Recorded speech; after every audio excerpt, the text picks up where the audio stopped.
après mun nañ ko def en wolof. Oui, bonjour.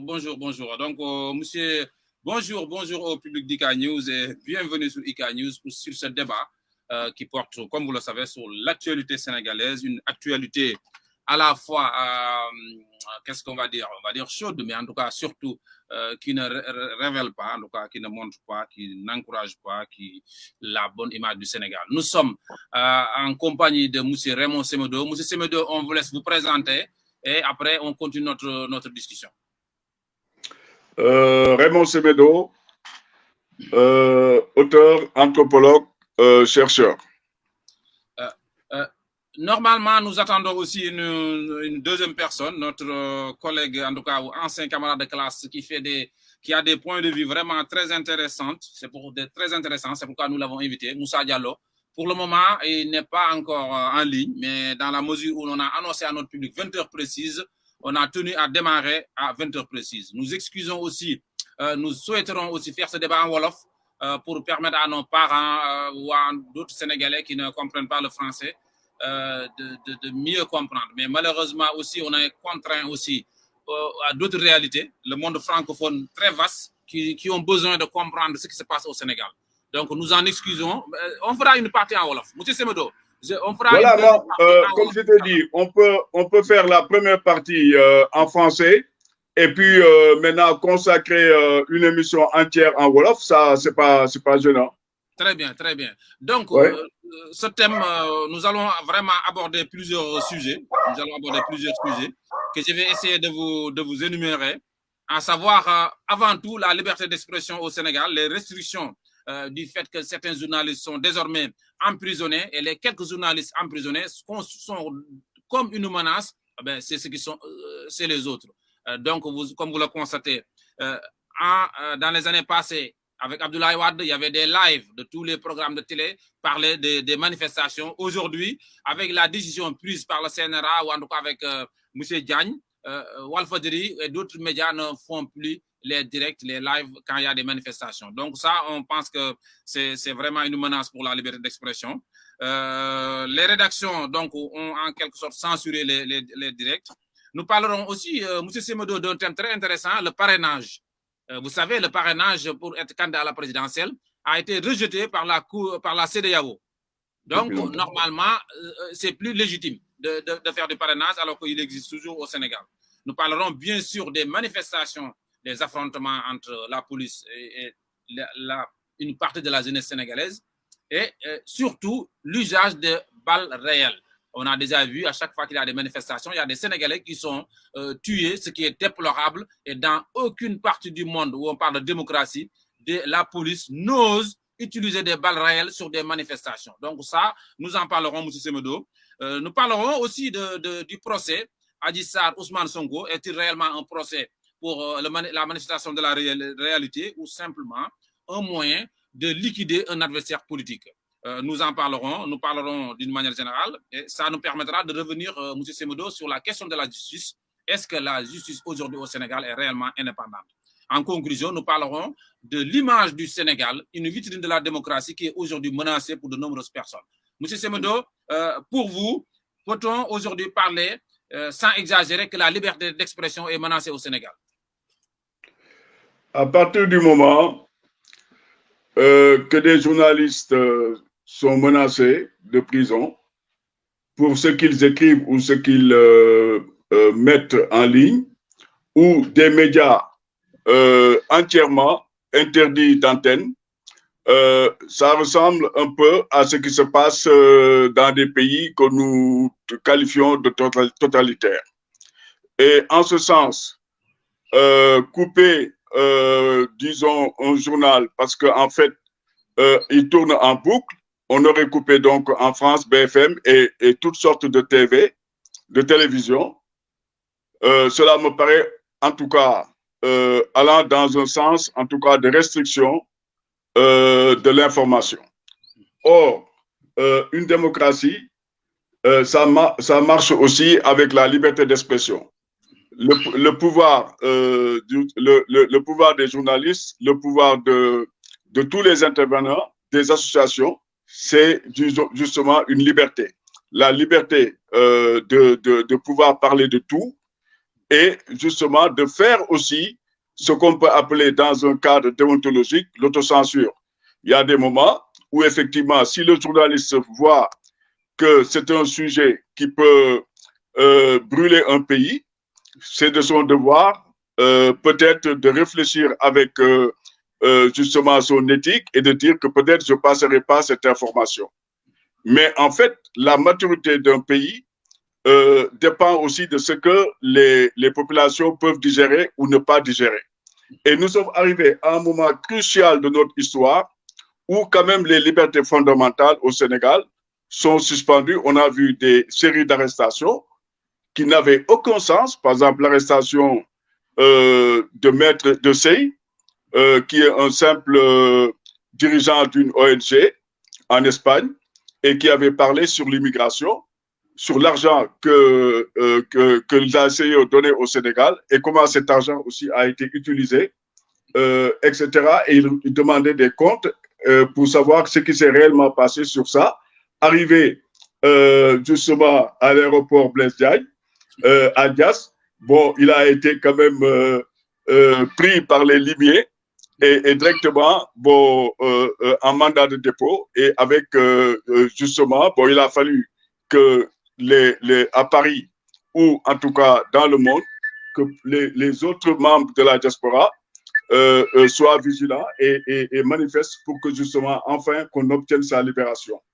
Et après, il y a eu quand même pas mal de journalistes qui sont allés en prison pour des faits, Pape Alé-Niang, bon, la suite est longue, et aussi des militants de PASTEF qui sont allés en prison pour des raisons simplement d'ordre public. Parce que le droit de manifester fait partie des libertés constitutionnelles. Donc, soit on dit que les libertés constitutionnelles sont suspendues, ou les libertés constitutionnelles n'existent pas. Mais à partir du moment qu'on est en démocratie, l'on ne peut pas, disons, prendre des mesures en vue d'arrêter le processus démocratique. Le processus démocratique, c'est la liberté d'association, la liberté de se réunir, la liberté justement de former un parti politique. Et dans le cadre d'un parti politique, on peut dire quand même des choses allant dans le sens de la critique d'un État. Ça paraît logique, sinon ce n'est pas la peine qu'il y ait une opposition. Mais je pense que le discours a été donné très tôt. Le président est allé très tôt dans ce qu'on peut appeler la basse besogne. La basse besogne consiste à dire, dès le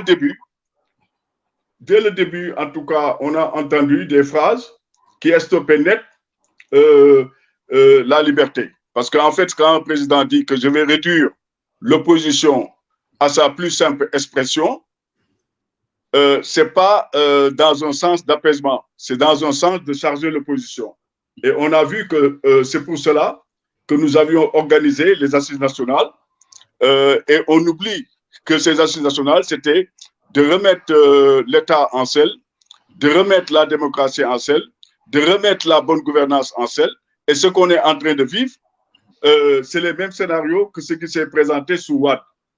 Et franchement, quand on a vu le déferlement médiatique à l'époque contre Wade et qui a conduit aux assises nationales, nous sommes en tout cas en train de vivre une pire période que ce qu'on a vécu sous Wade. Monsieur Semedo, ce qui m'étonne, c'est que c'est tellement irréel et contradictoire que Macky Sall lui-même était opposant et vous avez vu les vidéos qui circulent, les VAR. On est tous témoins de ces paroles d'hier. Alors, comment les médias sénégalais, comment les journalistes sénégalais, comment la rue sénégalaise peut accepter un président qui tenait des propos libres sans être menacé qu'aujourd'hui, que les gens puissent avoir peur même d'exprimer leur opinion? Ce qui se passe actuellement au Sénégal, c'est une question surtout liée à un temps. Tant que le président n'a pas dit s'il se présente ou s'il ne se présente pas, pour l'instant, les populations sont encore en attente. Mais le risque pour le Sénégal, c'est quand il va dire que je me présente pour une troisième candidature. Et les mesures aujourd'hui prises pour boucler, en fait, ce qu'on peut appeler la parole, ou boucler les médias, ou faire des mesures de fermeture, ce sont des mesures simplement, justement, de maintien de l'ordre. Mais ces mesures de maintien de l'ordre n'ont aucun sens. N'ont aucun sens quand on considère que le pays, dans son ensemble, est en train de subir quelque chose d'unique. À chaque manifestation, aujourd'hui, on risque d'avoir une interdiction de manifester. Or, si la même chose se produit sur WAD, je me rappelle très bien de l'époque de WAD, où quand même tout le monde a bravé parce que WAD avait dit que voilà les 25% et mon fils pouvait me remplacer au cas, voilà. Donc, il voulait mettre son fils à la présidence de la République. Et c'est ça qui a conditionné la révolte sous WAD. Le fait que le Sénégal n'est pas une monarchie, mais on a voulu faire du Sénégal une monarchie et la révolte a été justement, a trouvé en tout cas son élément fédérateur. Là, dans le cas du régime de Macky, pour l'instant, il n'y a pas de combat fédérateur.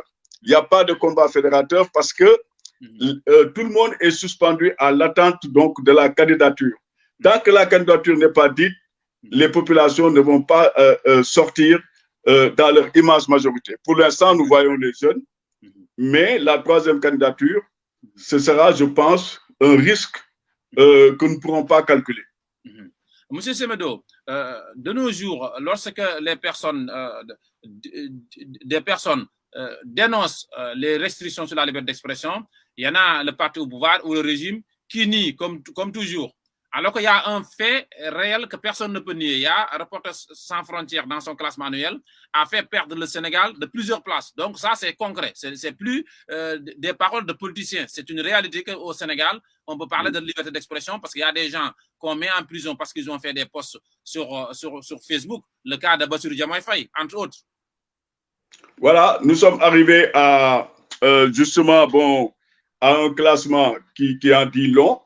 Qui en dit long parce que la vitrine, en tout cas dans les pays francophones, de la démocratie, c'était le Sénégal.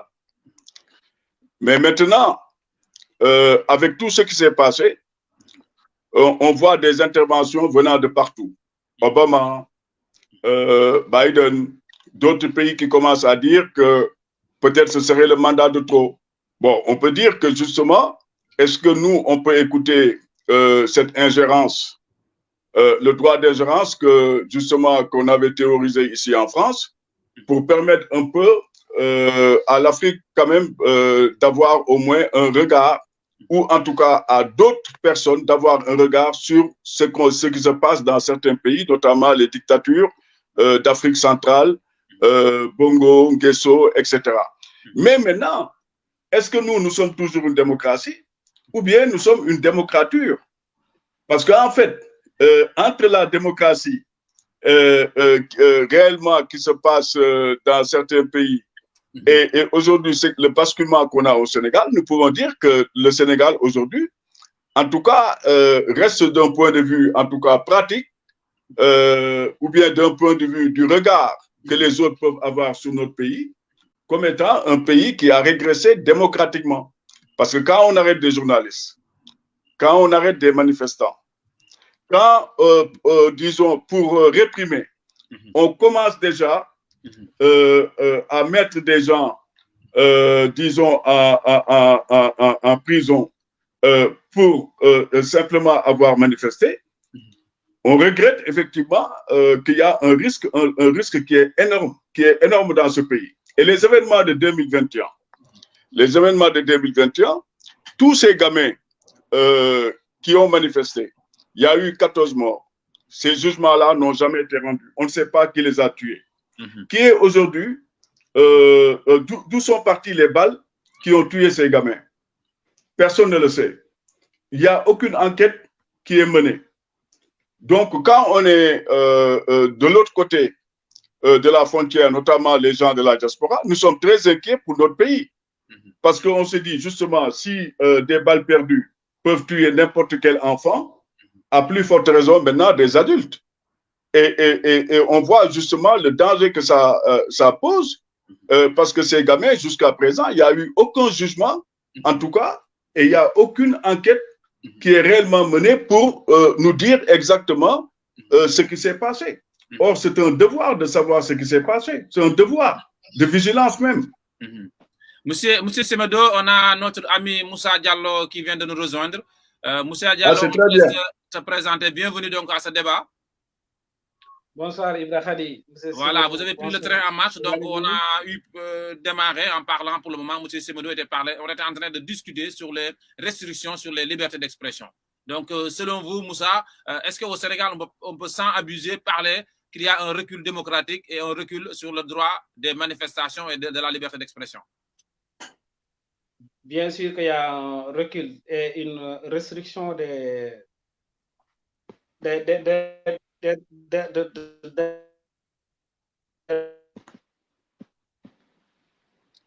Ah bon, la connexion, Moussa, votre connexion, je crois qu'on sait bien que la qualité du réseau, c'est pas la 5G, c'est encore... Alors, ouais. Moussa, est-ce que tu nous rejoins bien? Donc, Moussa Semedo, je crois que la connexion de Moussa, le son n'est pas très bon. On attend de voir. En attendant, Moussa Semedo, moi, c'est votre avis. J'aimerais bien, parce que dans votre développement, vous êtes entré de plein pied sur... Moussa, est-ce que tu nous reçois bien? Allô? Alors, je vous entends très bien. Et vous, ouais, allez-y, là, vous m'entendez? Donc, allez-y, on te laisse développer. Alors, j'ai dit qu'il y a une restriction des libertés d'expression. Parce que là, en 2023, on voit que beaucoup de journalistes sont arrêtés dans l'exercice de leur fonction, alors qu'ils étaient en 2012. En 2012, ils tiraient sur le régime de Abdoulaye Wade. En ce moment-là, le président Macky Sall était dans l'opposition et les soutenait. Maintenant, une fois au pouvoir, il a carrément changé. Il a commencé à traquer les journalistes. Alors qu'ils n'ont pas encore, ils n'ont rien changé. C'est la même ligne éditoriale, surtout le groupe Walfadjri et Pape Ngagne aussi. Moussa, les lives dans tous les pays du monde, quand il y a un événement important, comme des manifestations, les médias en ligne, les télévisions ont le droit de faire des lives. Alors qu'on a vu la décision prise par, en tout cas, Babacar Diagne, pour interdire les lives. C'est Walf, même il ne peut plus faire ça. Alors, comment toi, tu analyses cette situation encore? Encore un autre symbole de restriction de la liberté? C'est vraiment dommage, c'est un recul démocratique parce qu'en 2012, toutes les manifestations, tous les événements étaient transmis en direct par Walfadjri, par TFM et par d'autres médias. Maintenant, si on arrive aujourd'hui pour dire que le fait de diffuser ces images-là incite les jeunes à sortir davantage pour manifester, il y a un vrai recul démocratique. Ouais. Est-ce que les médias aussi, pourquoi, en fait, on a aussi constaté que dans le passé, hein, après on va dire que le contexte n'est pas le même, TFM ou d'autres se battaient comme un diable pour en tout cas contre le pouvoir de Macky Sall, M. Semedo. Alors aujourd'hui, on a vu qu'il y a beaucoup de médias qui fait la fine bouche et qui ne parlent même pas de ce qui se passe réellement au Sénégal.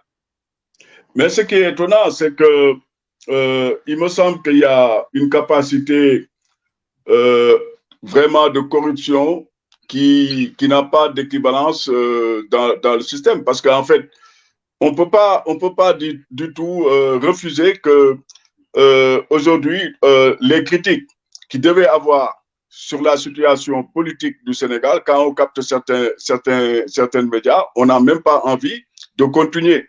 Parce que c'est comme si rien ne se passait au Sénégal. Mm-hmm. Et justement, les grands débats pour poser les problèmes, etc., n'existent pas. On préfère, pendant ce temps-là, passer du football, des films, du théâtre ou, en tout cas, des émissions religieuses. Alors que la vie des Sénégalais aujourd'hui est une vie vraiment difficile, complexe.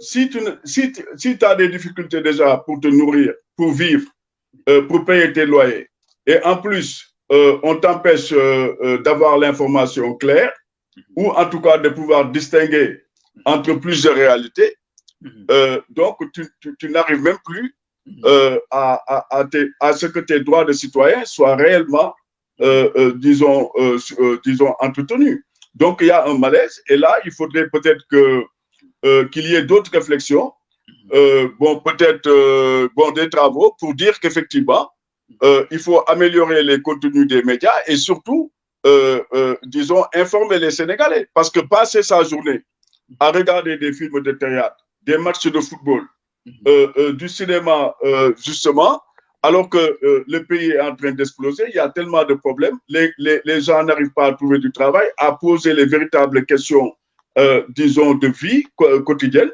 Je pense qu'il y a des choses peut-être qu'il faudrait opérer autrement. Monsieur Semedo et Moussa Diallo, on a vu aussi que, par exemple, au Sénégal aujourd'hui, les affrontements entre la police dans les manifestations. La dernière manifestation qui s'est passée samedi, on a vu les CRS encadrer les manifestants, des policiers devant, derrière. Il n'y a aucun débordement, aucun jet de gaz lacrymogène. Alors qu'au Sénégal, on entend souvent des arguments genre force restera la loi. Ça veut dire que le fait même de tirer à balles réelles sur des manifestations, c'est comme si on essaie de le légitimer, alors que ce sont des enfants, même si c'est des adultes. Qu'est-ce que vous pensez de l'usage abusif, en tout cas l'usage abusif ou déséquilibré de la force ou des balles réelles? Moussa Diallo, si vous voulez prendre la parole, ou Moussa Semedo. Bon, je pense que là... Bon, vas-y, Moussa. Vas-y, Moussa, vas-y. Non, je vous en prie, allez-y. Moi, je pense que le maintien de l'ordre est nécessaire dans tout état de droit. Mais le maintien de l'ordre, cela ne veut pas dire le droit à tuer. Si une police utilise des armes létales contre sa population pour l'empêcher de manifester, là, ce qui fait qu'aujourd'hui, Amnesty International est en train de poser le véritable problème au Sénégal. Amnesty l'a fait aujourd'hui. Et d'autres groupements des droits de l'homme le feront, parce qu'en fait, le maintien de l'ordre ne veut pas dire qu'on doit, par exemple, disons, s'en prendre justement aux personnes. Les personnes qui sont en train de manifester sont aussi dans l'ordre constitutionnel. La Constitution dit qu'on a le droit de manifester, surtout si la manifestation elle est autorisée. Si durant une manifestation autorisée, l'usage de la force est excessif, on doit se poser des questions sur les gens qui commandent justement les forces de l'ordre. Ceux qui commandent les forces de l'ordre doivent dire aux forces de l'ordre, il y a un moment quand même où il faut prendre quand même, faire comme si c'était vos enfants qui étaient dans la rue. Parce qu'en fait, il ne faut pas faire n'importe quoi. On dit toujours l'État est le monopole de la violence légitime, mais la violence légitime ne veut pas dire meurtre des citoyens. La violence légitime, c'est dans un état de droit. Qu'est-ce qui distingue un état de droit d'un état qui n'est pas de droit? C'est justement la capacité à maintenir l'ordre sans tuer les populations. Moussa Diallo, on a vu aussi que le communiqué sorti par le ministre de l'Intérieur récemment sur le dernier décès qu'on a eu Keur Massar est contradictoire par rapport à l'autopsie ou en tout cas le certificat sorti par la médecine. Là aussi, c'est de la politique ou qu'est-ce qui se passe? Bon, là, je ne peux pas me prononcer comme... Oui, je comprends. Là, je ne peux pas me prononcer là-dessus. Mais moi, je suis contre toute violence, que ça vient du côté des forces de défense et de sécurité ou du côté de la population. Parce que nous sommes entre frères. Les policiers et la population sont des frères et des sœurs. Je crois que ce qu'on doit faire, c'est d'autoriser les marches. Parce qu'on a vu que les marches autorisées, en général, il n'y a pas de débordement, il n'y a pas de violence, il n'y a rien. Maintenant, c'est les marches qu'on interdit. Toujours, quand on interdit des marches, il y a des débordements. Donc, comme le droit de manifester est carrément inscrit au niveau de la Constitution, on doit autoriser toutes les marches et les forces de l'ordre de défense et de sécurité encadrent la population. Comme ça, dans ce cas-là, il n'y aura pas de violence. parce que les violences aussi nous coûtent excessivement cher. Il y a des pertes en vies humaines, il y a des pertes en matériel, il y a des pertes économiques aussi extrêmement lourdes parce que tout le pays est paralysé, surtout à Dakar. La circulation, beaucoup de gens ne vont pas au travail. La société de transport Dakar Demdik ne fonctionne pas. Les magasins Auchan et les commerçants n'ouvrent pas leurs boutiques. Tout ça, c'est un manque à gagner à l'État du Sénégal. Donc, on doit autoriser les marches et encadrer les marches.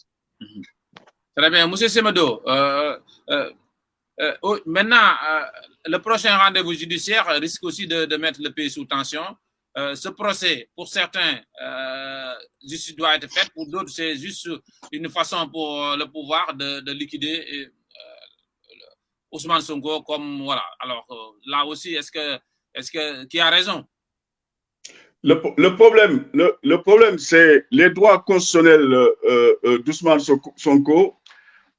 En aucune manière, ces droits constitutionnels ne doivent être invalidés.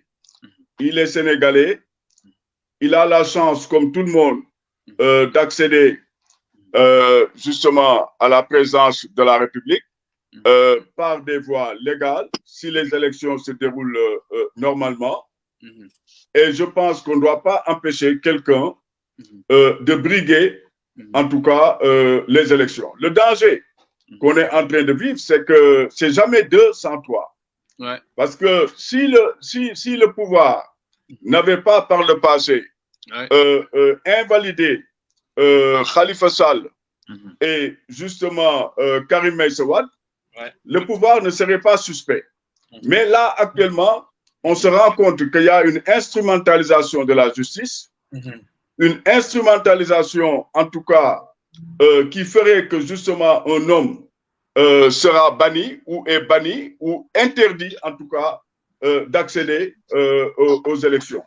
Et ça, c'est un danger pour la République, parce que la République, c'est l'égalité des chances et l'égalité des citoyens entre eux. Mais justement, le climat n'a cessé de se dégrader. Et on voit justement le problème, le climat judiciaire dans lequel nous sommes. C'est un climat nauséabond. Pourquoi? Parce qu'en fait, on reproche à Ousmane Sonko de ne pas aller se présenter à la justice. Mais on se rappelle, il y a des personnes qui ont été convoquées à l'OFNAC, qui est une institution qui n'est pas du tout le ministère de la Justice, mais quand même une institution de la République. Et les ministres ont refusé d'y s'y rendre.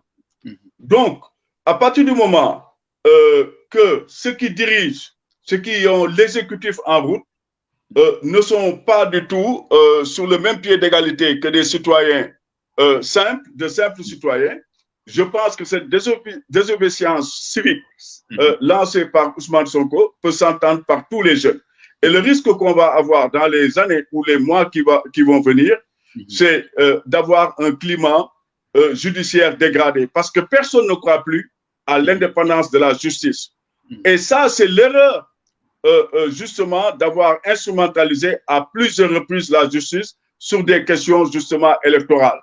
Et les révisions constitutionnelles qui ont eu lieu pour permettre en tout cas à un candidat de se présenter justement ultérieurement, c'est un risque aussi démocratique. Dans un pays, on doit mesurer justement ce qui peut arriver comme danger. C'est pas seulement la force. La force, c'est rien du tout. C'est-à-dire que quand l'État dit que justement nous avons le monopole de la force légitime, mais il faut jamais oublier que la puissance d'un peuple est supérieure à une bombe atomique. Ah, c'est vrai. Et ça, des révolutions sont nées à partir du moment que les dirigeants ont été des hommes têtus. Et il me semble que dans ce cadre-là, l'impunité est du côté de ce pouvoir, totalement, parce qu'en fait, on a vu aussi le climat, justement, au niveau, par exemple, des questions de la résilience des fonds Covid-19, mais il n'y a eu aucune convocation réelle à la justice pour dire à ces personnes. Voilà. Et ça, c'est un risque aussi, parce qu'en fait, si le citoyen se rend compte que quand je vole un œuf, je fais 10 ans de prison. Et quand je vole un bœuf, j'ai ma 4x4 dernière cri et je passe à vous disant, mais écoutez, allez vous faire voir. Monsieur Semedo, on va laisser juste Moussa Diallo nous parler un peu de son avis sur l'indépendance de la justice. Et après, vu qu'on a déjà fait 30 minutes en français, qu'on essaie de faire 30 minutes aussi en Wolof pour permettre à nos parents qui ne parlent pas le français de pouvoir s'y retrouver. Tout à fait. Moussa. Alors, oui, tu sais, en Afrique, ce n'est pas facile de parler de l'indépendance de la justice parce qu'on a vu que Karim Meïssa Wade, pour le traque des biens mal acquis, il y avait une liste de 20 ou de 21 personnes. Mais depuis qu'on a jugé et condamné Karim Meïssa Wade et qu'on lui a retiré ses droits civiques, depuis lors, on n'a pas traqué un autre parce que tout ce qui était avec Abdoulaye Wade, tous ces ministres-là sont maintenant ont transhumé et sont avec le pouvoir. Et depuis qu'ils sont du côté de la mouvance présidentielle, ils ne sont plus inquiétés. Donc, ça pose problème. On a vu aussi le cas de Khalifa Sall. Khalifa Sall, quand il était avec la mouvance présidentielle, il n'était pas inquiet. C'était les mêmes pratiques. Mais une fois qu'il est sorti pour décliner ses ambitions politique, on a commencé à le traquer et on a vu aussi au dossier. On a vu aussi Aminata Touré. On a vu aussi des choses qui commencent à apparaître dans ce sens, comme tu dis, pour Aminata Touré aussi. Aminata Touré, récemment, avec le ministre aussi Yankhoba Diattara qui est sorti, on a vu sur la presse en ligne et sur certaines presses, on lui colle une malgouvernance, alors que quand il était avec la mouvance présidentielle, il n'était pas inquiet. Parce que ça aussi, ça pose problème. 2 poids, 2 mesures. Tant que tu es du côté du pouvoir, tu n'es pas inquiet. Quand tu es du côté de l'opposition, bonjour les dégâts et bonjour, on commence à vous traquer. Je crois que c'est, vu ces 2 cas-là, le cas de Khalifa Sall et de Karim Meïssa Wade, c'est ce qui a fait peur à Ousmane Sonko parce qu'il a vu qu'en 2019, il y a 2 candidats qui sont éliminés. Donc, lui aussi, il a peur d'être éliminé pour les élections présidentielles de 2024. Moussa, t'as dit... Moussa va revenir. Moussa t'a dit l'autre jour quelque chose de très intéressant. C'est le fait qu'en Afrique, à chaque fois qu'on a espoir à un grand homme, entre guillemets, il y a toujours des problèmes de justice, comme les anciens là. Alors, c'est vraiment un raisonnement très vrai. Ça, c'est depuis l'indépendance, hein, parce qu'au Sénégal, on a vu en 1962, on a accusé Mamadou Dia à tort et à travers, alors que le Sénégal était bien parti, il avait mis le Sénégal sur les rails, on l'a accusé de coup d'État, on l'a condamné pendant 12 ans, il a perdu ses œufs, on a vu le cas Patrick Lumumba, Thomas Sankara, et ainsi de suite. Et malheureusement, c'est 20 ans après ou 30 ans après que l'Afrique commence à célébrer ces héros-là en se disant que voilà, il était un grand homme, alors qu'au moment où il était dans les... Oui, vas-y, on t'écoute, au moment où il était dans la galère, il n'y avait personne, quoi, tu veux dire? Il pouvait servir le pays, on les liquide de façon anormale pour faire des héros, et ça c'est malheureux vraiment, parce que ça empêche à l'Afrique de bouger. Très bien. Bon, merci beaucoup. Donc, je pense que maintenant, nos amis on leur parle de... Ce qu'il a développé en dernier, c'est important. Pourquoi? Parce qu'en fait, le fait d'avoir liquidé Mamadou Dia fait qu'on est passé du bicéphalisme politique au monocéphalisme politique. Et on a vu que ce monocéphalisme a tué complètement le Sénégal parce qu'il n'y avait plus d'équilibre entre l'exécutif, entre le pouvoir justement exécutif et le pouvoir justement de l'Assemblée. Et on a vu que ce que ça a créé, disons, le présidentialisme, c'est-à-dire le président décide de tout. Et aujourd'hui, c'est cette dérive monarchique aussi qu'on est en train de vivre. On l'a vécu sur Wade, ce qui a fait qu'on a fait les assises nationales. Et nous sommes en train de le vivre aussi avec Macky, parce que c'est une dérive monarchique, mais sans précédent. Le président peut décider de tout. Merci beaucoup. Merci pour cette, en tout cas, cette petite partie de 34 minutes en francophone. On va maintenant essayer de changer en wolof. Moussa et M. Semedo. Donc, bismillah, c'est débat. Excuse-moi pour 5 minutes. 5 minutes. Excuse-moi, je vous reviens dans 5 minutes. Je comprends. Vas-y, reste, on comprend. Donc, M. Semedo, tey yéen ñi nga xam ne yéen ñi doon rejoindre suñu débat bi dañu organiser fii si IK News benn débat pour wax li xew Sénégal li xew Sénégal nag moom xam naa ne ku nekk gis na ko ñi nekk biir Sénégal ñi ngi koy dund ñi nga xam ne dañoo nekk bitim réew tamit ñi ngi koy dund tey li si gën a métti nit ñi mooy boo xoolee tey Sénégal dafa nekk réew moo xam ne ni naka jekk nit ñi dañ ko mosoon a jox cër naw ko foo toll ñu ne Sénégal vitrine démocratie la loolu moom wax dëgg yàlla bañ koy wax yàgg na léegi nag tey ñu ñëw amoon si yaakaar su président Macky Sall tey ñëw moom si boppam sax ku ne dégg na ko si làmmiñam mu ne 3e mandat baaxul day indi finna te ne kenn du ko fa séntu ba fekk ko fa te tey nag démb tamit doon nañ ko dégg muy wax ne àdduna tukki ba mu tëj journaliste mu mel ni moom du ma ne yàlla da ko nattu mais lépp lu mu waxoon si lu bëree bëri daal tey safaan wala li ñuy gis monsieur Semedo yow loolu lan mooy sa yaakaar ak noo ko jàngatee. mais affaire bi yomb na li tax yomb na mais coach Barham Fall waxoon na buur du mbokk bu ñuy def assises nationales yi li tax ñu def ko dañoo taxaw ñu xool ne gouvernance bi baaxul gouvernance bi dafa yées maanaam nguuru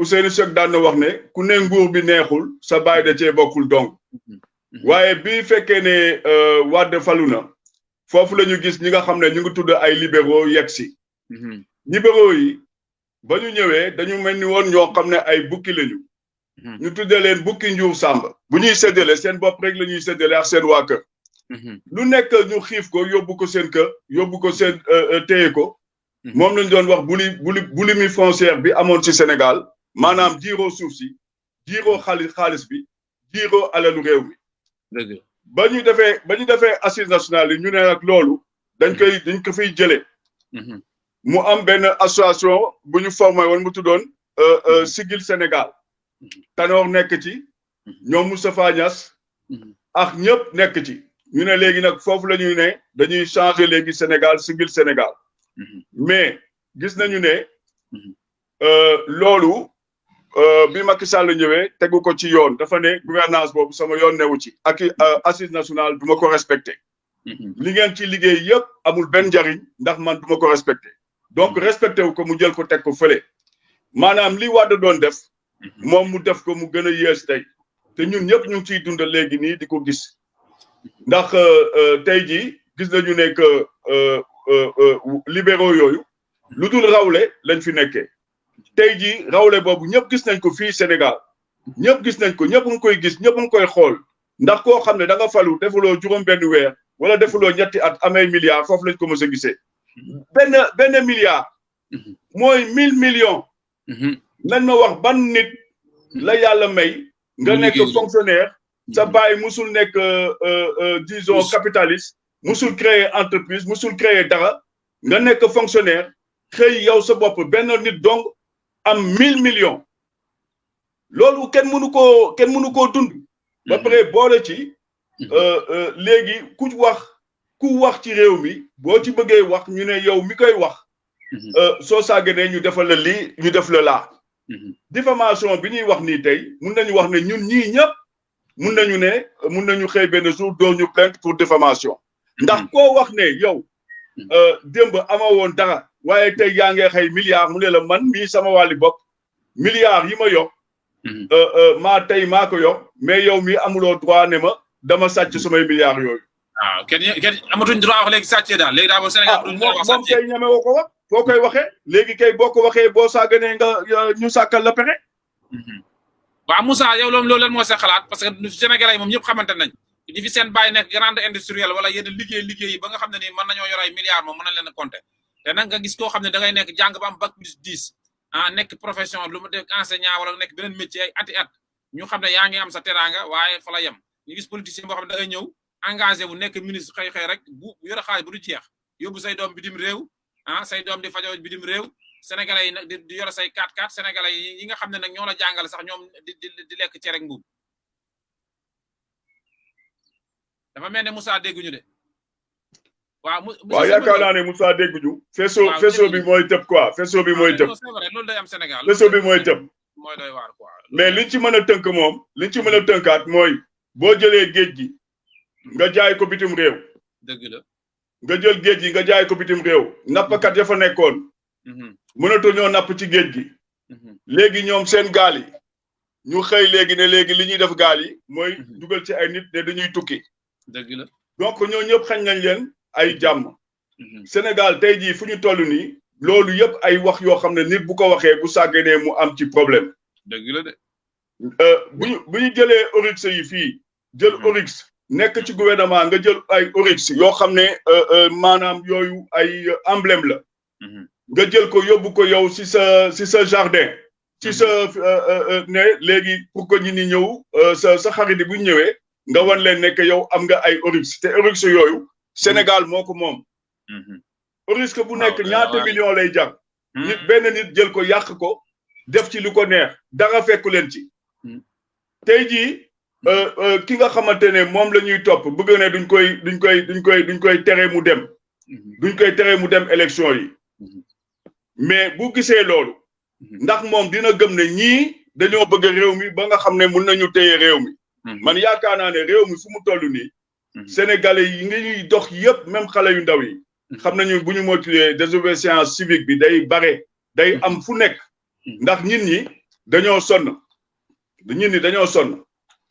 beneen aspect bi nga xam ne mën nañ ko tënk nag mooy li ngay wax nii. est-ce que journaliste. bi nga xam ne déontologie moo ko moom. parce que journaliste buy man waxuma ñi nga xam ne dañuy xëy nekk ci réseaux sociaux yi di saaga ñëpp. loolu waxuma ko. mais vrai journaliste yi nga xamante ne ñu ngi def seen liggéey. def investigation def seen enquête. ne lii ñoom la ñu gis même bu ñu juumee. waruñu tëdd. yàlla wax dëgg pourquoi ñu war leen yóbbu prison tëddal leen loolu amul njariñ. vraiment te même nit bu defee erreur sax bu defee erreur si liggéeyam enquête am sax mais yoon la sax nga woo ko prévenir ko football sax boo defee faute dana jox carton jaune. wala prévenir mais pare rek juum comme Babacar Touré wala ñeneen waxuma dafa juum de mais sa liggéey rek ñu jël la yóbbu la si kaso loolu dafa yabaate la. vraiment dafa garaaw léegi de fu ñu toll nii. ku nekk képp koo xamante ne journaliste nga. wala nga nekk intellectuel ci réew mi. na nga xam ne li dal Mancabou. wala li dal ñaari gendarme yi. mun na dal sénégalais bu nekk. ndax ay nit yoo xam ne ay fonctionnaire ñaari fonctionnaire yooyu. ba léegi enquête yi wanewul lu leen rey. xale yi nga xamante ne maanaam faatu nañu. ci événement 2021 yi. benn enquête. wanewul lan moo rey xale yooyu. benn enquête kenn xamul lu leen rey. mais tey jii bu fekkee ne justice am na ci dëkk boobu. procureur bi na autosaisiru ne léegi man xale yooyu dinaa fexe ba xam ne lan moo leen rey. ndax au moins fa ñu tëdd. ñëpp ne lii moo rey xale yooyu. lii amoon na fi. reyoon nañ fi étudiant bi ñuy wax Omar Blondin Diop. mais Omar Blondin Diop bañ ko reyee. ñaata at la ñu toog. ñu doog a xam lan moo rey réellement Blondin. te ba léegi sax affaire bi leerul ba léegi. dëgg te loolu mooy wane ci réew. ña koy jiite ñoo mën a changer dëkk boobu. ab réew mën na am jub ay nit yu baax. ay jiit yu baax. quelques années après réew boobu dem ci kanam. mais ñun tey jii suñu réew mi chaque jour boo yeewoo. nga gis ne dund gi dafa jafe. kenn mënul dund. kenn mënul dund normalement kenn mënul yóbbu sa doom mu jàngi normalement école yi dañoo cher université yi cher lépp cher. dëgg la mais mu am ay nit yoo xam ne bu ñu xëyee ñoom suba ba ngoon li ñuy yaakaar mooy fan la xaalis nekk. ñu dem jëli ko ne ñoom ñoo ko moom te loolu ay bor yoo xam ne sénégalais yi juddoogul ñoo ko naka fay. dëgg la de. bu ñu doon def li nga xam ne liggéey bi dëgg la tey waroon nañu def investigation réellement.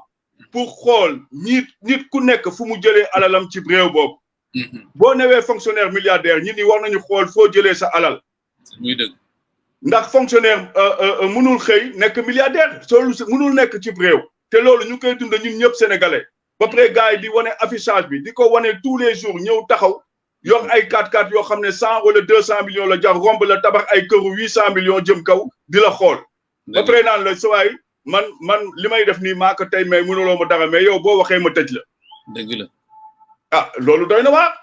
waaw monsieur Semedo léegi suñu beneen thème bi ñu war a waxtaan nag mooy mbiram manifestation yi xam nga ne manifestation yi démocratie bu mu tam si adduna bi ni ñu ko waxee sànq si français rek bu amee manifestation nit ñi dañuy déposer seen demande police encadré leen nit ñuy manifester jàmm ku ne ñibbi sa kër mais léegi Sénégal da ngay dem manifester sax ñu ne bu la rayee yaa perte xam nga ne loolu nag ak ñu gis policiers yoo xam ne da ngay ñu ñàkk seen bakkan bu ñëwee ministre de l'intérieur déclaré lii moo leen rey te bu ñëwee nag autopsie bi manifester ne bal moo leen rey wala wax le contraire waaw léegi nag moom bu ñu demee ba nga xam ne réew mu toll na Sénégal nit ñi bu ñu manifester man seen ñàkk seen bakkan te depuis manifestation yi ba léegi nii deuxième quinquennat Macky Sall bi daanaka boo xoolee ñi si gaañu boo xam manifestation yi marché rek 14 morts ak ñeneen ñi gaañu barki dem Ziguinchor loolu moom fan lañ jëm quoi.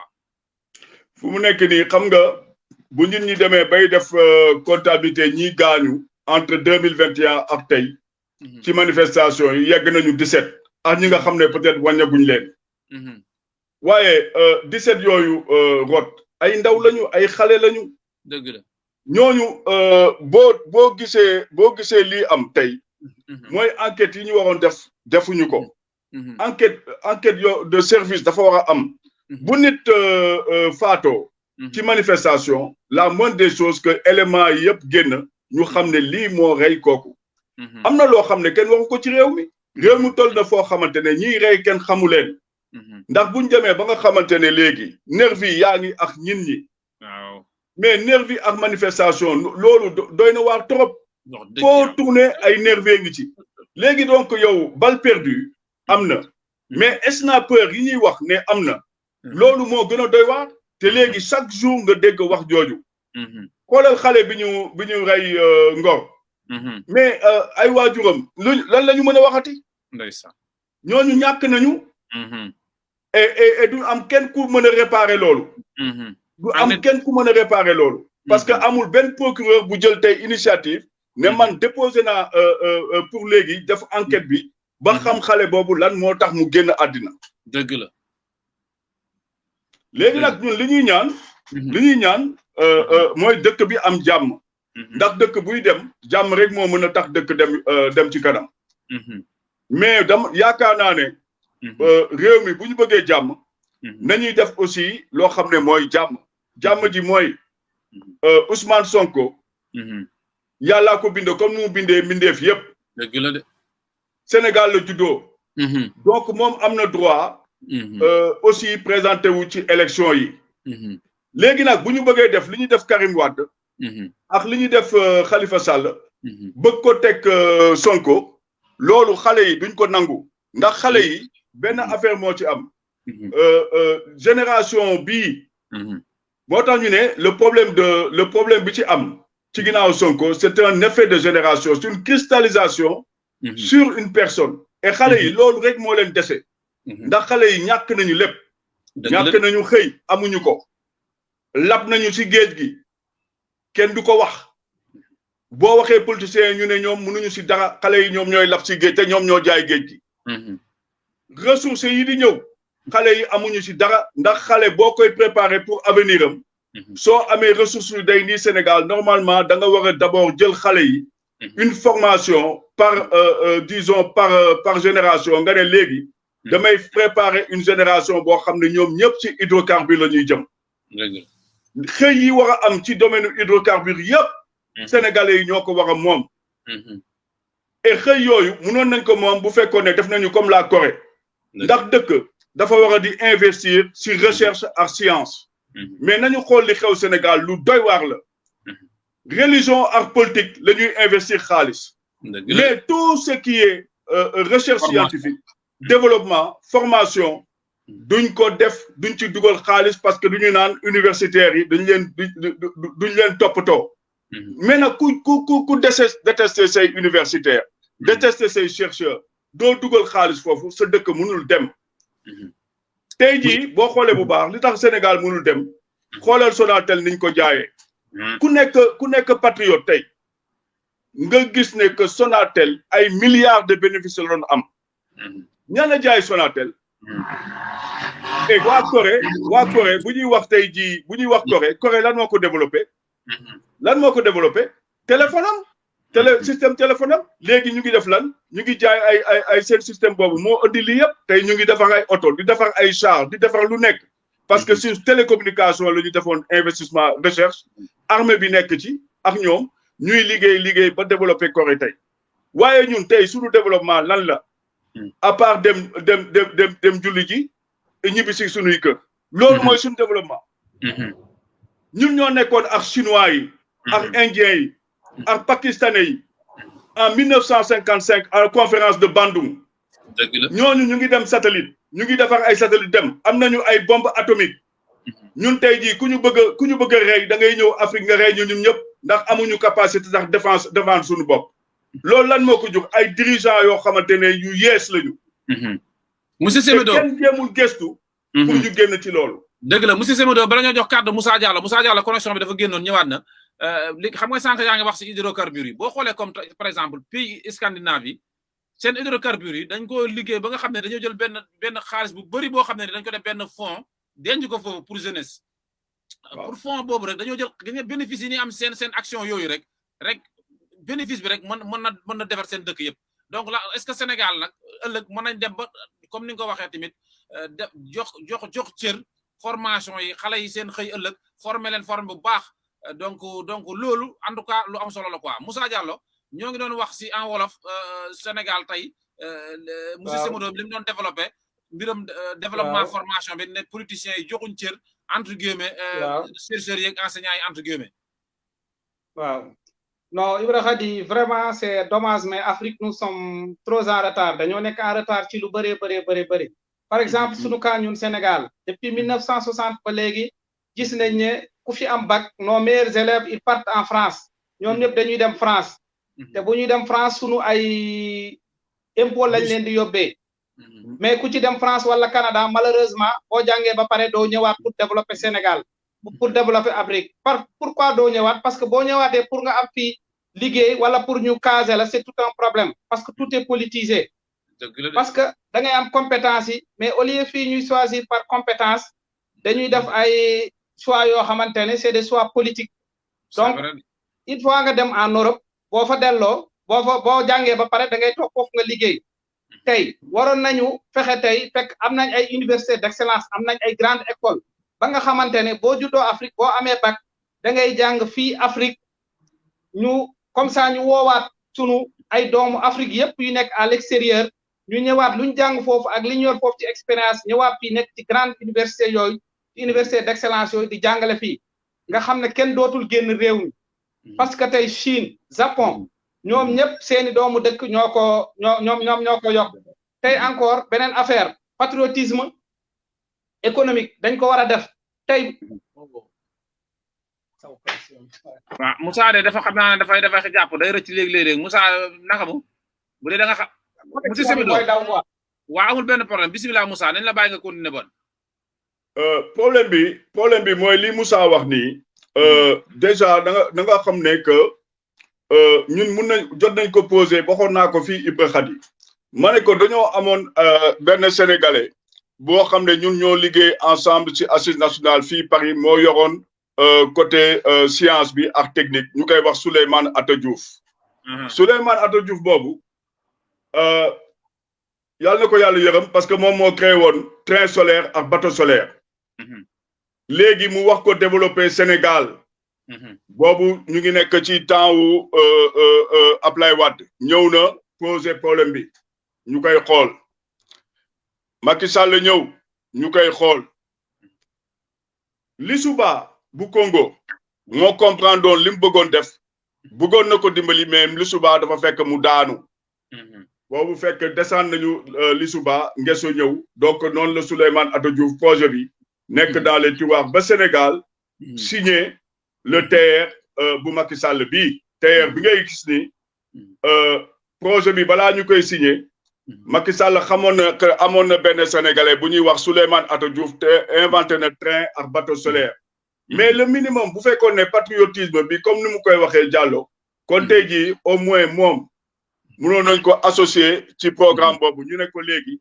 TER bi au lieu mu nekk un TER comme ça nañ ko def un TER solaire mu nekk une expérimentation d'autant plus que xaalis bu bare la ñu dugal ci TER bi mais bu ñu defoon loolu ñun au moins dinañu am capacité indi ay emploi suñu dëkk mais ñun emploi yëpp yi ñu am emploi yi day dem à l'extérieur emploi pourquoi mënul am Sénégal xoolal zircon bi yow posé nga benn question léegi Ibra Khady mooy problème où les pays scandinaves la Norvège notamment mais norvégiens yi noonu lañ def norvégiens yi duñu jël benn fonds daal di ko jenc fonds de sauvegarde souverain la kenn du ko laal mais yan énergie la ñuy développé les énergies naturelles moom la ñuy defee seen dëkk mooy thermodynamique boobu te ñun Sénégal ñun ñoo ëpp ensoleillement ci àddina quasiment ñoo ko ëppalee dëkk yi ngay wax nii yëpp ay Espagne moo ñu xaw a tane tuuti mais Espagne sax bu ñu xoolee parce que ñun soleil bi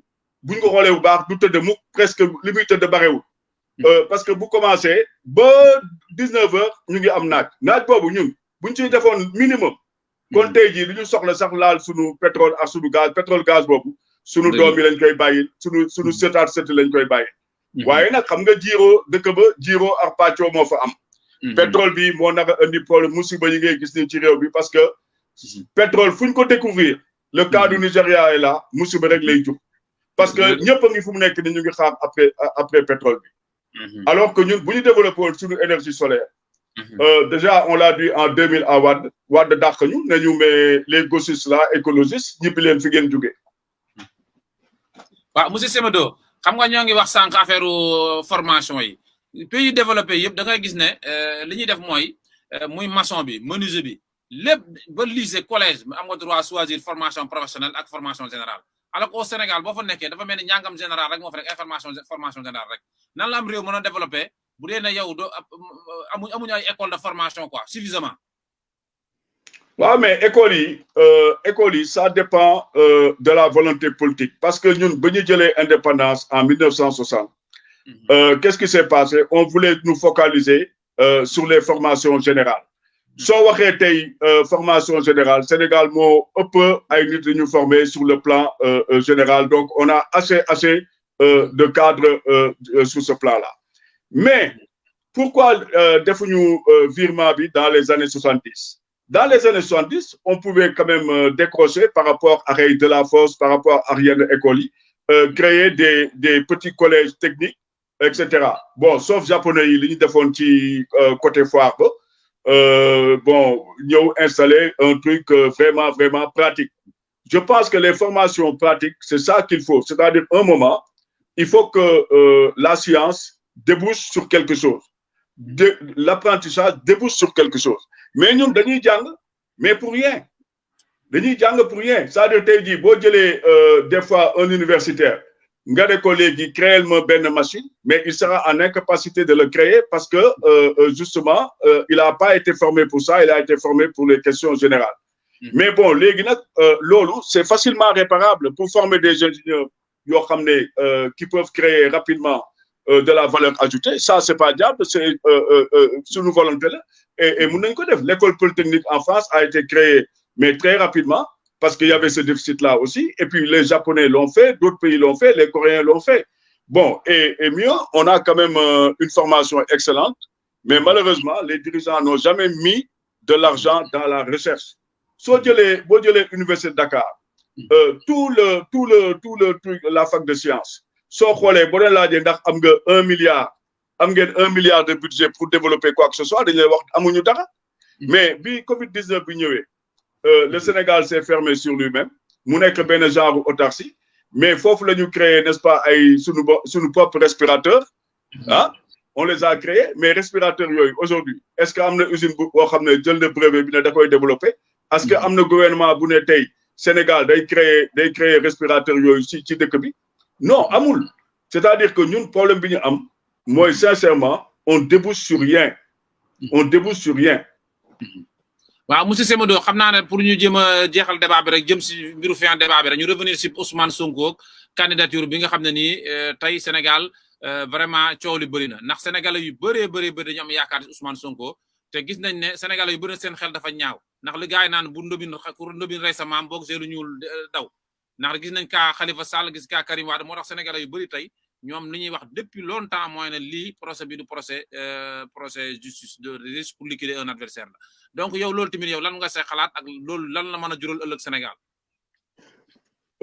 candidature Ousmane Sonko c'est une candidature légitime nit ku nekk sénégalais am nga droit ne man damay dem aux élections léegi nag li nga doon wax ci kanam ay parrainage ay ceci ay cela wala les mesures financières pour dire que par exemple il faut tant de millions pour se présenter loolu yëpp c'est pour empêcher d'autres Sénégalais à accéder à la présidence de la République yooyu tamit baaxul ci réew ndax des fois bu ñuy def loolu di teg affaire yoo xamante ne kenn xamul fu ñu ko jëlee rien que pour barrer la route à des gens loolu du dëgg moom buñ ko waxee wax nañ ko wax te dee Ousmane Sonko sénégalais la comme tous les sénégalais man bokkuma Pastef duma militant Pastef waaye dama ne que c'est normal que Ousmane Sonko dem élection yi lu mu fa jëlee muy noonu mais nañ ko bàyyi mu dem élection li dal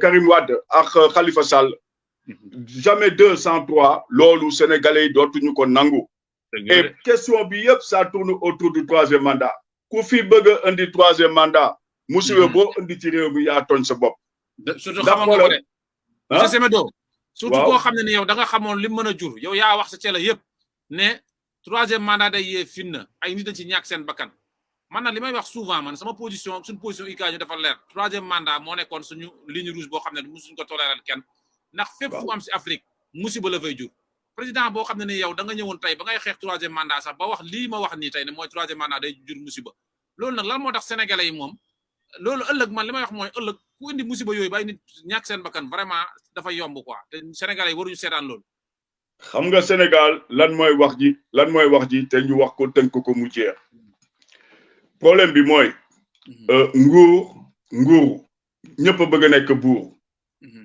waaye buur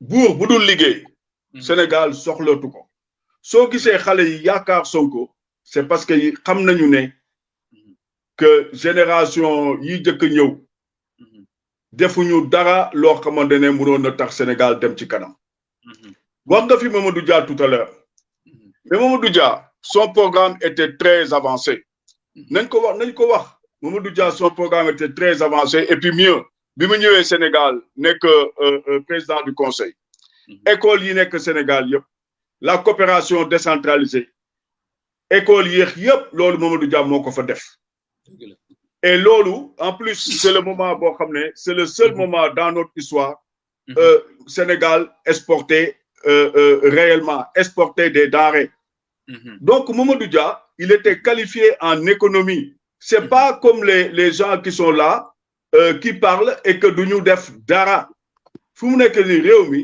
li tax ñu war a wax tënk wax bi nga xam ne moo fi des tey wax ji dëgg mooy question troisième mandat bi troisième mandat boobu nag sénégalais yi mënuñu ko nangu ndax waxeet mënul am mënuloo wax démb ne man président de la république du dem troisième mandat maanaam Ablaye Wade du dem yow nga ne léegi yow xamuloo peut-être di nga dem mais kon yow mi nga xamal ki la fi jiitu ki nga xam ne yow moo tax nga tekki tey ba nekk président kooku nga ne ko moom du teg troisième mandat yow nag nga bëgg a teg yow troisième mandat xam nga man monsieur Semedo baal ma dagguma la xam nga lu mu métti si troisième mandat mooy dafa indi coow loo xam ne Moussa Diallo yaa ngi ñuy dégg Moussa Diallo ñëwaat na si débat bi li ma métti si troisième mandat bi mooy dafa nekk loo xam ne warutoon am problème xam nga lu warutoon am problème lu leer naññi li bëccëg warut am problème koo xam ne yow sax président sax yaa ko wax du n fois si ñëpp dina dégg lu warutoon am problème nag dem na nekk problème bu mag a mag man affaire dafa ma jaaxal allo Ibra Khady waaw bismillah waaw ñoo la dégg allo waaw ma ne troisième mandat xam nga lan moo ci metti sax dañoo ñëw 2012 ñu waxi troisième mandat te ñu nekk au pouvoir ñoom ñoo contrôle troisième mandat ñëw fii andi xuloo xeex ay nit rey dee ci 12 sénégalais dont un policier dafa war naa ne loolu rek dinañ ci jëlee leçon ba nga xamante ne waxi troisième mandat kenn dootu ci wax ñu ñëw en 2016 président bi proposé ñu benn référendum ne vraiment léegi tëj naa constitution bi durée mandat bi léegi 5 ans la maintenant nombre de mandats yi c'est limité à 2 parce que dañ ne la durée du mandat du président est de 5 ans nul ne peut exercer plus de 2 mandats léegi nag le nul là mënta remplacer un mandat. Le nul, ça remplace une personne. Et cette personne-là, tu le remplaces par le président Macky Sall. Parce que loolu am jaratul sax mu ñuy indi interprétation. Leneen mu jógee ci dem wër ci kër kilifa diine yëpp wax ne du ma def 3e mandat tëj naa constitution bi. Mu taxawaat wax ko 1 fois 2 fois 3 fois ñëpp di ko dégg. Tey bu ñëwee ba en 2023 di wax ay waxi 3e mandat, je crois que ñun jànguñu ay leçons ci 2012 bi. Ñu ñëwaat tey nekkaat fii encore ci affaire procès. Je crois que ce procès-là nous a beaucoup coûté. Parce que waaw Moussa nag réseau bi te man dama jàpp ne allo ma ne comme dañoo jàppoon ne ñaari sénégalais ñoo jote bi ñu jotee bi ndaw si demee porter plainte kenn waru ci woon melewu waruñu ko woon sax def débat tey ñii dañoo waroon nekk di def ay débat ay programme waaw Moussa ak Semedo monsieur Semedo ak ñi ñuy seetaan xam nga man lu ma njëkk a jaaxal monsieur Semedo loolu dama koy poser question sénégalais yëpp ñun Afrique ak ñun Sénégal dañ naan Sénégal réew masla la naan l'Afrique ak le pala arba palabra yooyu ñu koy wax ni kilifa di bëree Sénégal ak histoire bi lim jural Sénégal ñi ci ñàkk seen bakkan waa loolu jërutoon kilifa yi fi nekk kilifa diine yi kilifa aada yi ñëpp jàpp loxo ñi concerné wu ñëpp tëj leen si néeg ne leen diw ak diw régler affaire bi ci sutura ni ko Afrique doon defee même avant sax ñu egg dem ay tribunal ay même affaire Mame Mbaye Niang def nga nekk xalifa yi généraux yi bu ñu woon Mame Mbaye Niang woo Sonko woo président Macky Sall toog ñëpp toog def nga ne loolu dana egg musiba mu jur yëpp dana ko jur. waaw mais xam nga disons li am ni ci dossier boobu mooy il fallait ñu trouver benn moyen pour léegi isoler carrément Ousmane Sonko bañ ko isoler ci problème judiciaire yi ñaari problème judiciaire yoo xam ne mu ngi nii taxaw na waa di du am jot lijjanti mukk disons li muy préparé pour le Sénégal donc fu mu nekk nii affaire bi danger la pour la République. Pourquoi? Parce que en fait, l'État a les moyens, mais un candidat, un simple citoyen, il n'a pas les moyens de l'État. Donc, si le citoyen n'a pas les moyens de l'État, et à chaque fois, le même citoyen est obligé de vivre une situation, bon, comme un drame, c'est un drame au quotidien. Yow sa fa nga dëkk balaay procès di am ñaari fan avant ñu boucler quartier bi doo dugg doo génn sa doom yi duñu jàng sa soxna yi mënuñu mais c'est-à-dire que loolu dañuy waxante dëgg ce n'est plus justement waaw ce n'est plus possible monsieur Semedo pour convoquer hôpital nga baal ma pour convoquer tribunal kay yow nañ toog di la xaar ba nga ñàkk a ñëw waaye dañ lay convoquer dañ lay ñëw ci si par force voilà donc le risque est là. waaw Moussa nag xam naa ne moom kii bi mooy déconné micro bi connexion bi day dem ak ñëw. xam naa man si sama xalaat de benn mot conclusion. parce que voilà man si sama xalaat de. man si sama xalaat. suñu bëggee réew mi am jàmm. li nga wax ci kilifa diine yi. wala kilifa chef coutumier yi. mun nañ ko dégg mun nañ ko wax ne loolu la ñuy ñaan. waaye problème bi mooy. kilifa diine yi mënuñu oo Macky Sall oo Sonko taaj leen ne leen lii ak lii ak lii ak lii mënuñu ko mais li ma jaaxal mooy am na ñuy wax Macky Sall lii wala ñuy wax Sonko lii wala ñuy wax kii lale mais problème bi mooy Sénégal tey fu mu toll nii xale yi ñoo représenté 70% de la population ndaw yi il représente 70% de la population te ndaw yooyu ñoom ñëpp Sonko lañu gëm de 15 ans ba 45 ans boo bëggee téye Sonko di nga tas seen yaakaar booy yi xiif nañu booy yi mag nañu booy yi amuñu liggéey booy yi yoruñu dara te bu boobaa di nga taal dëkk bi loolu mooy wax ji c'est-à-dire que aujourd'hui bu ñu bañee musiba ci réew mi nañu bàyyi Sonko mu présenté wu aux élections la mbedd bi mën a lijjanti mooy musiba waaye démocratie du mbedd bi et tey jii dans le monde entier li tubaab bi tuddee l'âge des foules foofu la ñu toll na nga xool fii problème mu gilet jaune yi musiba bi mu créé fii mai 68 bi ñuy wax lan moo ko indi mooy que la jeunesse dafa toog ba benn moment mu xool boppam ne fii amatuma fi avenir xaaral ma def li ma war a def léegi nag nañu bàyyi Sonko mu dem aux élections pour que jàmm am ci réew mi loolu mooy dëgg koo xamante ne ku ko waxul ah lu ñu ci fekk muy noonu doole nag moom am na bu la neexee nga am ay char am ay comment on appelle ça am armée am lépp loo bëgg waaye doole d'une population d'une foule d'un peuple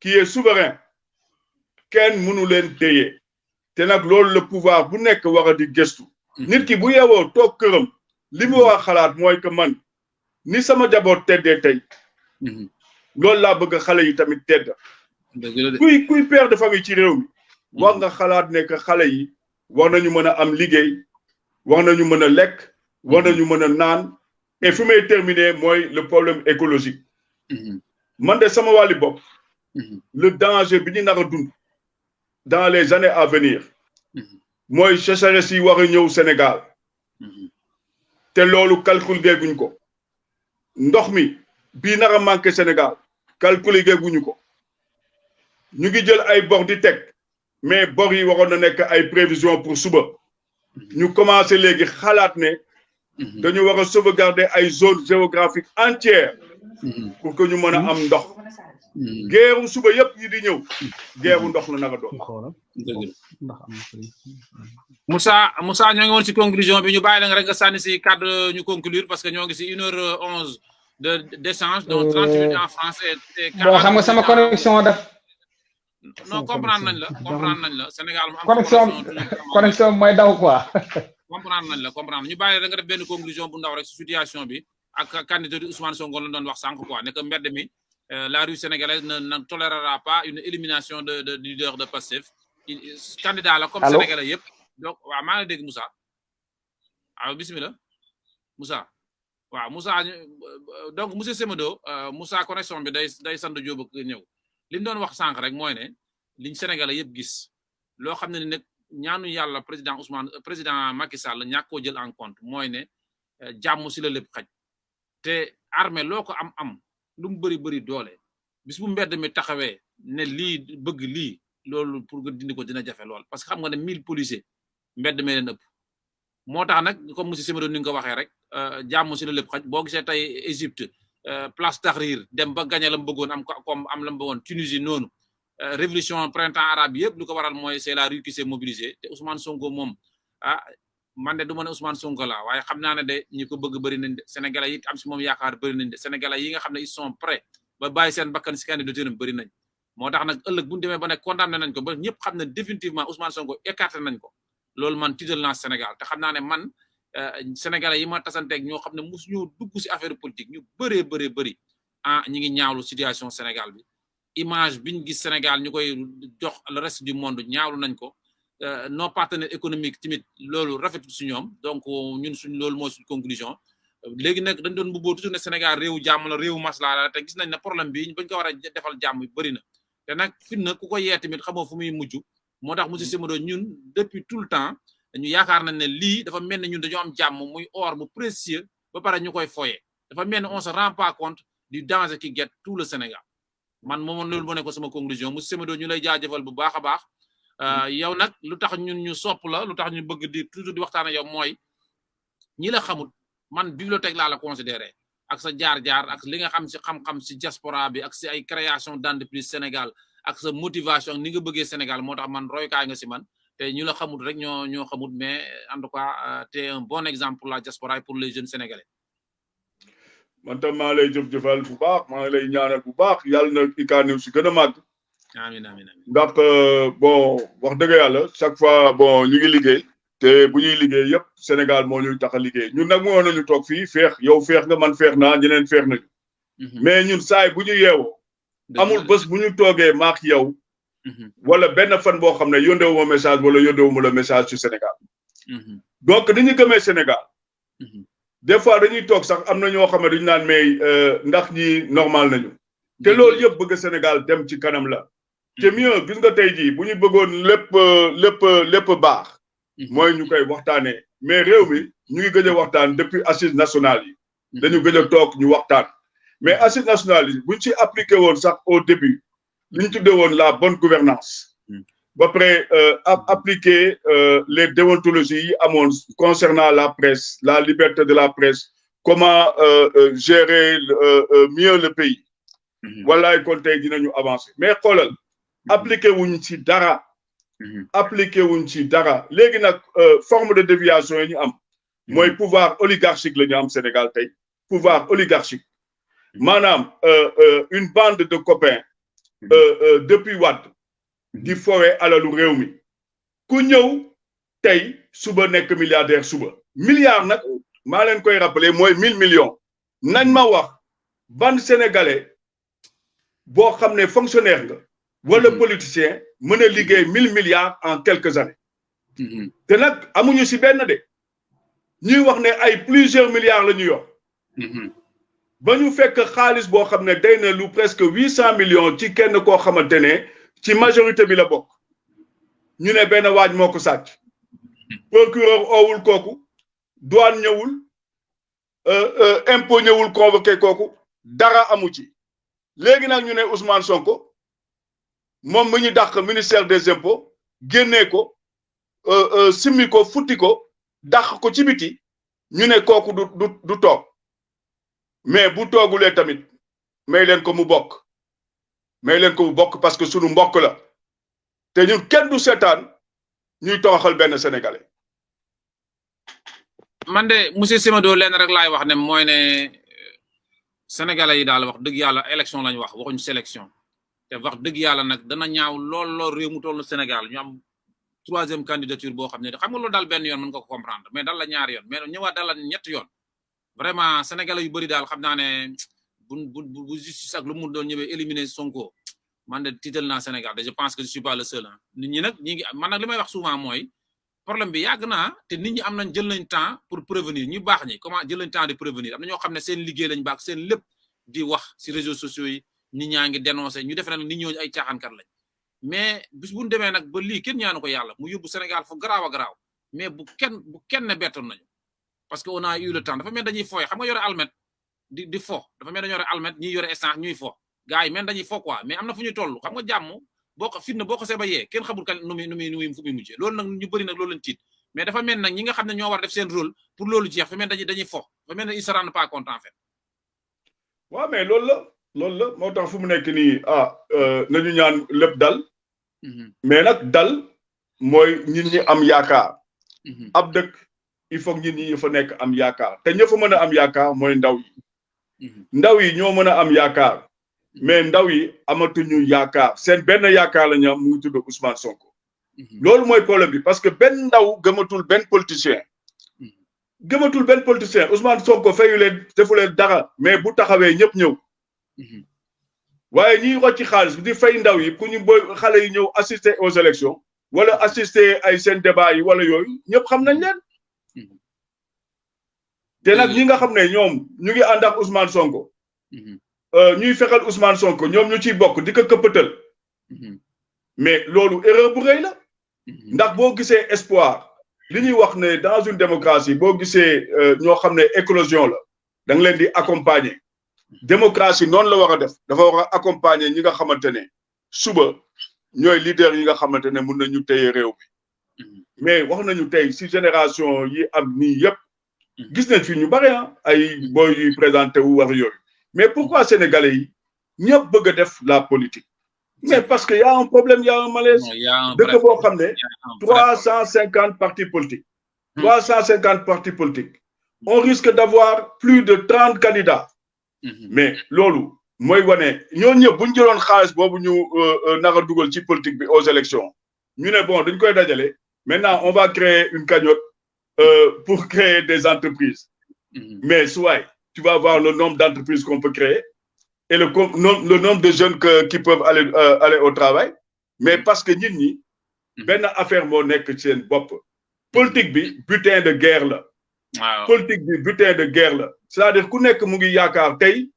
bokk ci benn coalition pour pàccoo réew mi pour séddoo réew mi pàccoo séddoo moo nekk ci réew mi monsieur Semedo xam nga lu ma métti lu may wax souvent mooy ne est-ce que ñun société sénégalaise bi tamit ñun feebaruñ tamit parce que tey yow da nga gis koo xam ne ni yow démb xamoon nga ko moo mën a yem tanewu la amul tous suba bu nekk politicien yoroon lu du jeex ba pare nit ñi topp seen ginnaaw di daw mu leer na la yow kooku la mu yor mu lewu ko du alal ju lew ba pare nit ñi di la ñee wala nit ñi di la teg bët yu rafet au contraire nag bu doon dañoo nekk société boo xam ne nii kuy sàcc wala du politicien yëpp ay def lu du yoon c'est mu leer mais bu doon société dañoo nekk nit ñu am jom ñoo xam ne ni tey bu ñu gisee ku def kuy jalgati wala ku def yoon ñu jéppi la teg la de côté te ni yekk bu naqati est-ce que bon politique bi dana amee noonu code ba sénégalais yu bëri tey duñu xool lu muy li nga am rek duñu xool ni nga amee mais ni nga am rek lu sénégalais yu bëri di xool gis nga joxe nga fi exemple yu wér mooy exemple Mamadou Dia Mamadou Dia fonctionnaire yi kenn ñamul sàcc même doomu sëriñ am na ku fi jëloon alalu réew mi nekk ambassadeur waaye Mamadou Dia da ko jëli dégradé ko dugal ko prison te remboursé na alalu réew mi donc jiit boo ko nekkee cib réew yow yaa war a nekk exemplaire donc l'exemple pour un pays ce sont les dirigeants si les dirigeants sont de qualité dëkk boobu day dem éthique maa ngi rappelé wu toujours feu Kéba Mbaye li mu waxoon sur l'éthique au Sénégal discours boobu ñëpp dégg nañ ko te bi Abdou Diouf di toog Kéba Mbaye nee na ko les Sénégalais sont très fatigués waaye tey waxuma la fatigué les Sénégalais sont morts les Sénégalais sont morts dunduñu deewuñu moo tax booy yi boo leen waxee day tey yoon pour dem Espagne wala pour dem Italie pour dem fële dañuy bousculer wu pour daw te xale yooyu ndaw yooyu ñoo war a defar réew mi donc si ñoom la ñu yaakaar pour ñu defar réew mi mais booy yi dañoo dem ba découragé parce que politiciens yi ñu am ñoo normalul 350 partis politiques te ñëpp bëgg a nekk président loolu moo tax dañu war a génnee les caisses noires dans le pays caisses noires yi moo indi lii yëpp ndax caisses noires on doit les supprimer les bannir à vie waaw et puis ñu xam ne que loolu mooy programme boo xam ne ñun ñi mën nañ ci dégg parce que bu ñuy supprimer caisses noires yi dootoo gisati politiciens yu bari au Sénégal man maa la ko wax bu boobaa ñëpp dinañu wàññeeku monsieur Semedo ñoo lay jaajëfal je rappelle que ce débat bi nag sur l'actualité politique sociopolitique Sénégal lañ ko doon defee suñ première partie bi français lañ ko waxaan pour suñ mbokk yi nga xam ne francophone la ñu xam li xew Sénégal deuxième partie bi nag wolof lañ ko def donc ça a duré au moins 42 minutes donc plus de la lépp même si débat bi wolof lañ ko def ñuy jaajëfal aussi Moussa Diallo nag connexion bi moo xaw a sant Diop xam nga Sénégal moom am fa connexion moom dafa métti lool ñoo ngi leen di vraiment ay jàmbaar ngeen quoi bala nga xam nga ñëw vacances di ngay sonnee si ay connexion jënd connexion rek duma tudd réseau bi mais ma xalaa da xam naa ne day naan soow quoi moo tax amul jot sa mbokku fële la donc ñuy jaajëfal aussi yéen ñi nga xam ne nii yéen a ngi bàyyi seen lépp di ñu déglu wala di ñu seetaan si IK News gis naa si ñu bëri ndeysaan am na samay camarade de classe yoo xam ne ndeysaan samay ancien camarade de classe maa ngi si gis Ndeye Codou Sène ñoo ngi jéggalu nag buñ si dee sa noote peut-être gënulu lool di nuyu ñëpp di nuyu public IK News bi aussi di leen jaajëfal merci pour votre fidélité donc merci aussi de partager pour rek permettre ñi nga xam ne nii xamuñ canal IK News di mën a suivre l'actualité on fait ce qu'on peut et beaucoup de personnes vraiment sont très fiers du travail qu'on fait on les remercie aussi de leur soutien monsieur Semedo mi si la bokk am yeneen ak yeneen am nañ grand yu bëree bëri ndeysaan dañoo vraiment vrai si yàlla si terrain bi lañ xamante grâce à IK News mais ñoo leen di jaajëfal bu baax di remercier ñëpp di leen wax rek ba beneen yoon monsieur Semedo ñoo ngi lay jaajëfal bu baax a baax jaajëf maa ngi nuyu ñëpp jaajëf maa ngi nuyu ñëpp en ligne mais merci beaucoup donc à bientôt sur IK News pour un autre débat selon l'actualité merci beaucoup ok allez merci jaajëf waay merci monsieur bye bye jaajëf bye bye ciao jaajëf